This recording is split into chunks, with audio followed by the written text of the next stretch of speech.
আসসালামু আলাইকুম রহমতুল্লাহি ওয়া বারাকাতুহু। সম্মানিত প্রিয় মুসলিম ভাই ও বোনেরা, আর ইসলামিক টিভির পক্ষ থেকে সকলকে জানাই আন্তরিক মোবারকবাদ। আশা করি সকলে ভালো আছেন। আমি আলহামদুলিল্লাহ আল্লাহর রহমতে ভালো আছি। আজকে আপনাদের মাঝে আলোচনা করব শাওয়াল মাসের 6 রোজার ফজিলত এবং শাওয়াল মাসের 6টি রোজা কিভাবে রাখবেন। চলুন আমরা জেনে নিই হাদিস থেকে। মানব জীবনটা যাতে ভোগের মোহকে মিটিয়ে দিয়ে ত্যাগের করুণায় উদ্ধৃত হয়, মনুষ্য সমাজ যাতে আদর্শিক মানদণ্ডের ওপর প্রতিষ্ঠিত হয়, সেজন্য মহান আল্লাহ তাআলা মুসলমানের ওপর মাহে রমজানের রোজাকে ফরজ করেছেন। তবে রোজার মহৎ শিক্ষাকে যেন শুধু রমজানে একটি মাসের মধ্যে সীমাবদ্ধ না থেকে বছর ভরে জীবন জুড়ে এর অনুসরণ হতে থাকে, সেজন্যই রাসূলুল্লাহ সাল্লাল্লাহু আলাইহি ওয়াসাল্লাম বছরে 12 মাসের বিভিন্ন সময় নফল রোজা নিজেই রেখেছেন এবং উম্মতকে রাখতে উৎসাহিত করেছেন। নফল রোজাগুলোর মধ্যে অন্যতম হলো শাওয়াল মাসের 6টি রোজা। সাধারণ মুসলমান এই 6 রোজাকে সাক্ষী রোজা হিসাবে জানলেও পবিত্র কোরআন, হাদিস বা ধর্মীয় গ্রন্থটিতে এই নামটি খুঁজে পাওয়া যায় না। শাওয়াল মাসের 6 রোজার ফজিলত সম্পর্কে কথা বলা হয়েছে যে রমজান মাসের পরের মাস অর্থাৎ হিজরি সনের 10ম মাস হলো শাওয়াল মাস। এই মাসের প্রথম দিনে মুসলিম উম্মাহর সর্ববৃহৎ জাতীয় উৎসব ঈদুল ফিতর উদযাপিত হয়।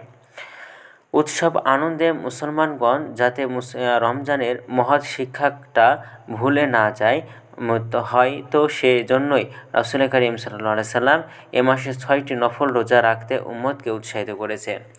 হযরত আবু আইয়ুব আনসারী রাদিয়াল্লাহু তাআলা একটা হাদিস বর্ণনা করা হয়েছে। তিনি বলেন, রাসূলুল্লাহ সাল্লাল্লাহু আলাইহি সাল্লাম বলেছেন, যে ব্যক্তি রমজান মাসে সব ফরজ রোজাগুলো রাখলো অতঃপর শাওয়াল মাসে আরও 6টি রোজা রাখলো, সে যেন সারা বছর ধরেই রোজা রাখলো। সহিহ মুসলিম শরীফ।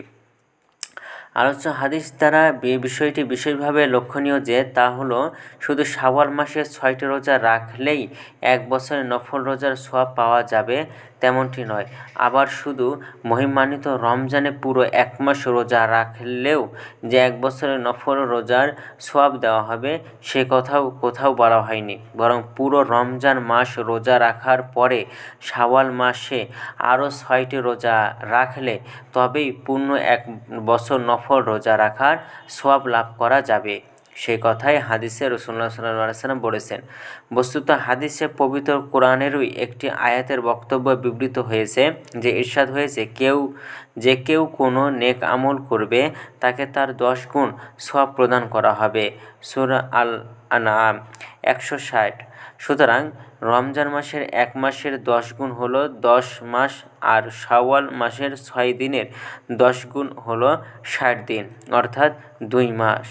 অর্থাৎ পূর্ণ এক বছরের নফল রোজার সওয়াব লাভের জন্য রমজানের রোজা রাখার পরে শাওয়াল মাসের 6 রোজা রাখার শর্ত থাকলেও যদি কেউ কোনো কারণে রমজানে পূর্ণ মাস রাখতে না পেরে থাকেন তাহলে শাওয়াল মাসের 6 রোজা রাখা যাবে না তেমনটিও নয়। সেক্ষেত্রে পূর্ণ এক বছরের নফল রোজার সওয়াব না পেলেও নফল রোজা পালনের সীমাহীন নেকি তিনি পাবেন, তাতে কোনো সন্দেহ নেই।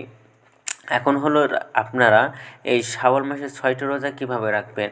হাদিসে রাসূলুল্লাহ সাল্লাল্লাহু আলাইহি সাল্লাম শাওয়াল মাসের ভেতর 6 রোজা রাখার কথা বলেছেন এবং মাসের প্রথম দিকে, মধ্যভাগে না শেষাংশে সে কথা হাদিসে উল্লেখ নেই।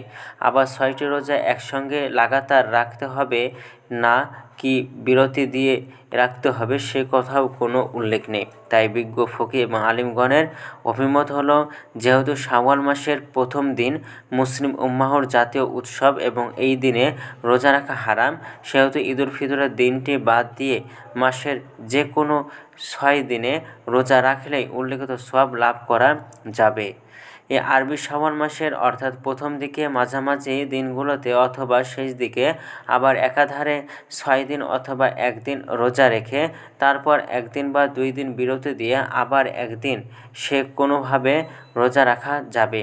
শাওয়াল মাসের মধ্যে 6টি রোজা রাখলেই হাদিসে বর্ণিত সওয়াব পাওয়া যাবে ইনশাআল্লাহ। তো ভিডিওটি ভালো লাগলে অবশ্যই চ্যানেলটি সাবস্ক্রাইব করে পাশে থাকবেন। ধন্যবাদ সকলকে।